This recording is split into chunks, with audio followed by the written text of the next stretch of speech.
Episode 3ல ராஜாவோட அப்பாவை காட்டுறாங்க. அவர் தான் குக்கிங் எல்லாமே பண்ணுறாரு. அம்மா இல்லை போல இருக்கு.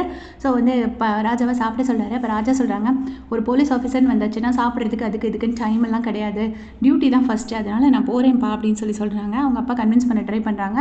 அவர் கேட்காம அப்படியே கிளம்பி போயிடுறாரு.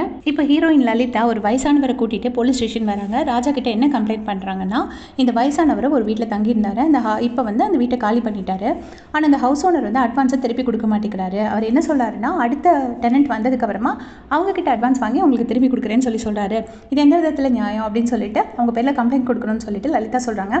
அதுக்கு வந்துட்டு ராஜா கேட்குறாரு, சரி உங்கள் ஹவுஸ் ஓனர் பேர் என்ன, யார் அப்படின்னு கேட்கும்போது, அந்த போலீஸ் ஸ்டேஷன்லேயே ஒர்க் பண்ணுற சீனியர் கான்ஸ்டபிள் முனியாண்டி தான் அந்த ஹவுஸ் ஓனர் அப்படின்ட்டு அந்த வயசானவர் சொல்கிறாரு. உடனே முனியாண்டியை ராஜா கூப்பிடுறாரு. கூப்பிட்டு இதெல்லாம் என்னது, நீங்கள் வந்து கொடுத்துருங்க, போலீஸாக இருந்துட்டு நீங்களே இப்படிலாம் பண்ணலாமான்னு சொல்கிறாரு.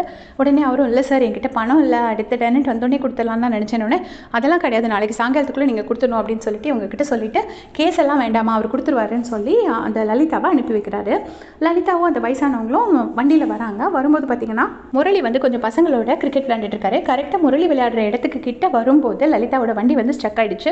ஸ்டக் ஆனோடனே ரெண்டு பேரும் மாறி மாறி வம்பிழுக்கிறாங்க. ரெண்டு பேரும் செல்லமாக சண்டை போட்டுக்கிறாங்க.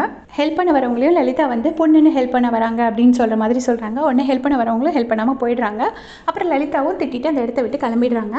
இப்போது அந்த ஸ்டேஷனோட ஹெட் அர்த்தனா இருக்காங்கல்ல, அவங்க வந்து ராஜாவை கூப்பிடுறாங்க. கூப்பிட்டுட்டு, ராஜா நீ என்ன பண்ணுற, எல்லாமே உன் இஷ்டத்துக்கு பண்ணுற, உன்னோட ஓன் வெஹிக்கிளே எங்கே வேணால் போகிற, எந்த கான்ஸ்டபிளையும் கூட வந்து சேர்த்துக்கவே மாட்டேங்கிற, டீமை கூட்டிகிட்டு போக மாட்டேங்கிற, என்கிட்ட என்ன பண்ண, என்ன கேஸ் பார்க்க போகிற, எதுவுமே ரிப்போர்ட் பண்ண மாட்டேங்கிற அப்படின்னு சொல்லிட்டு பயங்கரமாக கோவப்படுறாங்க. கோவப்பட்டவுடனே ராஜா சொல்கிறாங்க, ஆமாம் 45 ரேப் பண்ணவனையே நம்ம வந்து ரிலீஸ் பண்ணி தானே விட்டுட்டோம், எம்எல்ஏயோட பையன் அப்படின்னு சொல்கிறாங்க. சொன்னோடனே என்ன பேசினா நீ என்ன பேசிகிட்டு இருக்க அப்படின்னு சொல்லிட்டு அர்த்தனா கேட்குறாங்க. அதுக்கு ராஜா சொல்கிறாங்க, ஆமாம் இன்னி வரைக்கும் வந்து அதை சரியாக அந்த கேஸை பிடிக்க முடியலையேன்னு ஒரு குற்ற உணர்ச்சியோடு தான் நான் வாழ்ந்துட்டுருக்கேன் அப்படின்னு சொல்லிட்டு ராஜா ரொம்ப ஃபீல் பண்ணி சொல்கிறாரு.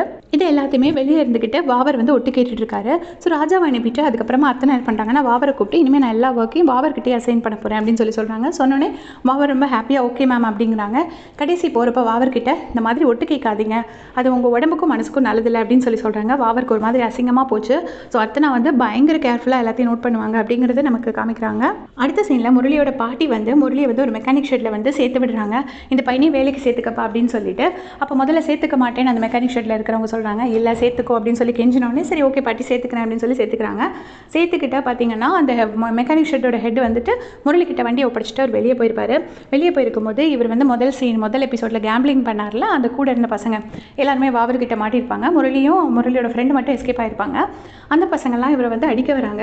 உடனே ஏன்டா அடிக்க வரீங்க, உங்களுக்கு தப்பிக்க தெரியலன்னா அதுக்கு நானடா பொறுப்பு, என்கிட்ட ஏன்டா கோவப்படுறீங்க அப்படின்னு சொல்லிட்டு முரளி கேட்குறாரு. நான் அந்த பசங்கள்லாம் ரொம்ப கோவமாக அடிக்க வராங்க. அடிக்க வரும்போது அவங்க கிட்டேருந்து எஸ்கேப் ஆகி முரளி கடையை விட்டு தப்பிச்சு ஓடுறாரு. அந்த டைமில் வந்து பார்த்தீங்கன்னா அந்த பசங்க அடித்து கடையெல்லாம் டேமேஜ் பண்ணிடுறாங்க. ஆனால் அங்கேருந்து வெளியே ஓடி வராங்க. ஓடி வரும்போது கரெக்டாக அந்த பக்கமாக லலிதா வந்து அவங்களோட ஸ்கூட்டியில் போயிட்டுருக்காங்க. முரளி ஒரு குல்லா போட்டிருக்காரு. அந்த குல்லாவோட லலிதாவோட வண்டியில் ஏறி பேசாமல் கூட ட்ராவல் பண்ணுறாரு. லலிதா யாருன்னு கேட்டுட்டு இருக்கும் போதே ரெண்டு பேரும் வண்டியிலேருந்து கீழே விழுந்துருவாங்க. அப்போ வந்து முரளி வந்து லலிதாவை பார்த்துருப்பாங்க. பார்த்துட்டு தேங்க்ஸ் அப்படின்னு சொல்லிட்டு அந்த இடத்த விட்டு கிளம்பி அவர் பாட்டுக்கு ஓடிடுவார். லலிதா அப்படியே முழிச்சுக்கிட்டே நிற்பாங்க. இப்போ போலீஸ் ஸ்டேஷனில் பார்த்தீங்கன்னா வாவர் வந்து ராஜாவை குத்தி காட்டிகிட்டு இருக்காரு. நீங்கள் போலீஸ் ஸ்டேஷனை பார்த்துக்கோங்க, நான் கேஸ் பிடிக்கிறதுக்காக போகிறேன் அப்படின்னு சொல்லி வெளியில் போய் அன்றைக்கி ஈவினிங்குள்ளேயே பார்த்தீங்கன்னா நிறைய குட்டி தப்பு பண்ண நிறைய அக்யூஸ்ட்டை பிடிச்சி கரெக்டாக ரிப்போர்ட்டும் பண்ணிடுறாரு. ஸோ அவர் தான் வந்து ஹையர் அஃபிஷியல்ஸ் எல்லாத்துக்குமே பிடிச்சிருக்கு. ராஜா அப்படியே முடிச்சுக்கிட்டே இருக்காரு. அதோட எபிசோட் முடிச்சிருக்காங்க. தேங்க்ஸ் ஃபார் வாட்சிங்.